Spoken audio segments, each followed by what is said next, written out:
All right, so here I am. I'm on Christopher Street in West Village. I'm heading over to Washington Square Park for the March for Our Lives rally against gun violence. This is something that I did in 2018. I made a video of it, one of my first vlogs, a very short vlog with a rendition of Times They Are Changing, I believe.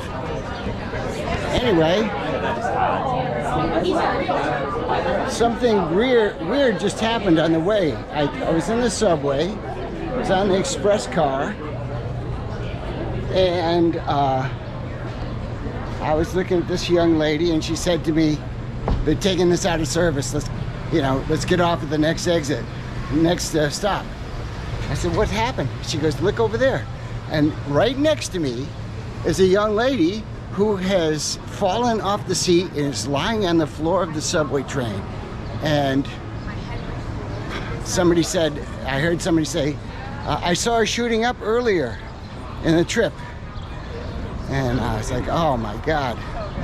And so I yell out, I run over to her. Some people were running away from her, like, oh, they're gonna catch a cootie or something. I have my mask on, but I'm yelling, "Anybody got some Naxalone?" I don't know how to pronounce that thing, but the anti-OD drug. And they're like, "We don't use drugs. Nobody's got that here." I said, "Well, she needs it, or she's gonna die. She might die." So they said, "We'll call the conductor." And I said, I'll call 911. She goes, this young lady, she says, "I already called them. They're on their way." So I ran over to the conductor. I said, "Stop the train. Don't go anywhere. There's a girl who's ODing on the third car over there." And I stayed with her until the cops and the EMS came. And that was exciting. Not really great, but hopefully I was of some small help to this poor person. Anyway, more later. I'm just about to Washington Square Park, so we'll report on the rally momentarily. Yeah. There's something always going on in the West Village. We got something over there. That's this famous basketball court. Village Court, corner of 3rd Street and I believe 6th Avenue.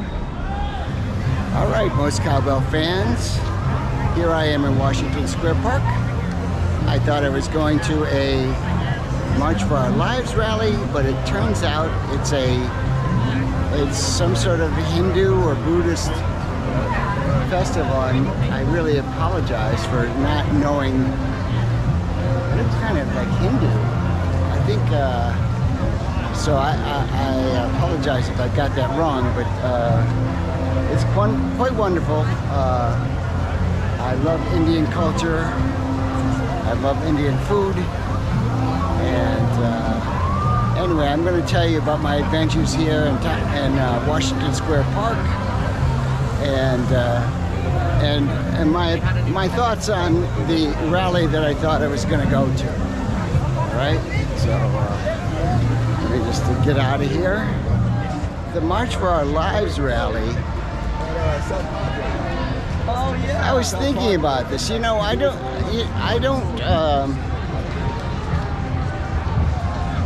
When you have some level of notoriety, okay, a musician, an actor, a talk show host, whatever, a comedian,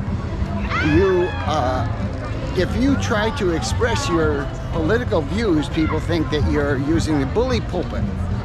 But my feeling is that if you have some, I'm not just going to say about my opinion, but I have some insight into what I think is being left out of this conversation. And that is that, the people that are against the regulation of guns, they cite the Second Amendment But now I could be wrong about this. I'll have to look it up before I publish this vlog. But my feeling is that one of the first words in that Second Amendment, I don't know if it's the first word, but it's right there at the very top, is the words well-regulated militia. Okay, now I think that, you know, maybe people don't know the meaning of regulated.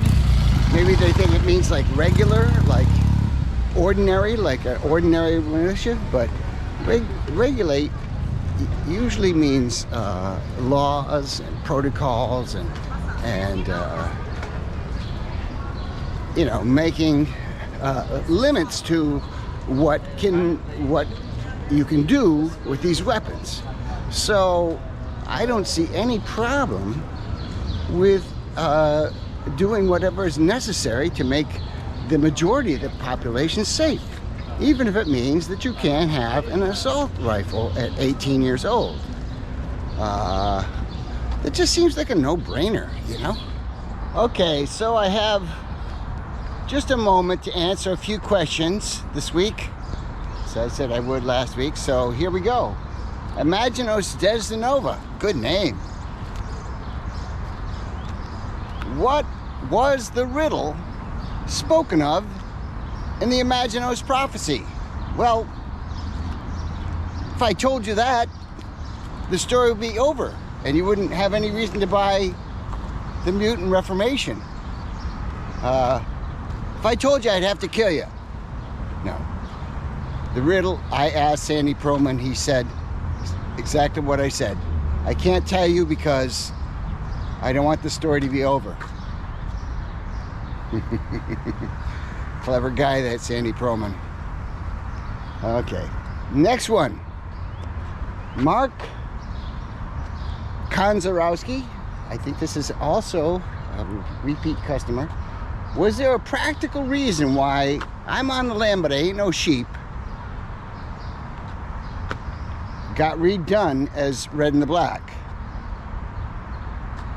Were there other plans to redo other songs from the debut album that the band maybe wasn't happy with? We didn't redo that song because we weren't happy with it. We redid it because we found this new, faster way to play it that actually made a great introduction to our show. So we redid it specifically to have that version as the intro to the BOC show. We changed it around a little bit, streamlined it, and I would think you'd have to agree that it's probably more popular and a better take. And finally, Puddentane. Could you have ever imagined you'd be in your old neighborhood 50 years later doing a vlog and offering a prayer before your gig at that little theater? So, first of all, 50 years ago, there was no such thing as vlogs. There was no, you know, I mean, you had your Super 8 camera. That was the best you could do. I remember Helen Wheels and I went and she had a Super 8 camera that her dad got or her mom got because her mom worked for Nikon. So she had a little Nikon Super 8, and we made a movie of the dictators practicing without Handsome Dick. This is before Handsome Dick. So anyway, and the Fillmore East actually. So, and that was when she met them. Of course, I knew them from before that because of Sandy. But yeah, no, to be honest, I never thought I'd make it to 75. You know, both of my grandparents died before they were 60. One died at 56 and the other died at 59. So there was not, you know, it wasn't a shoe-in that I was going to live as long as I have.